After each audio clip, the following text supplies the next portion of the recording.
Žlábom je ideálnou zbraňou. Nemáme síce žiadne pramenné texty o tom, ako s takýmito mečmi bojovali, avšak na základe iluminácia vyobrazení z dobovej spisby vieme, ako následky takýchto zbraní vyzerali. V Maciavejskej Biblii vidíme ľudí rozsekaných od ramien po bedrovej klody, cez hlavy až po rozkrok, v zbroji. Takéto rany boli schopné spôsobiť tieto zbrane nielen vďaka sile rúk, ktoré ich hnali, ale aj vďaka sile koňa, na ktorom jazdec sedel.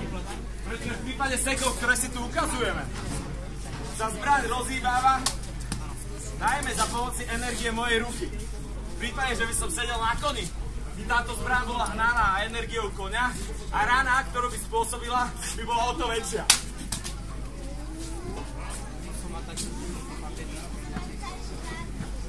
Meč bol preto, vďaka svojej rovnej čepeli, ktorá ako sekáč návesu pôsobila na ľudské telo, obľúbenou zbraňou jazdy.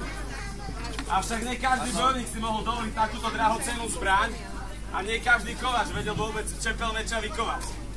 Preto boli vo veľkom používané, menej elegantné, avšak obdobne účinné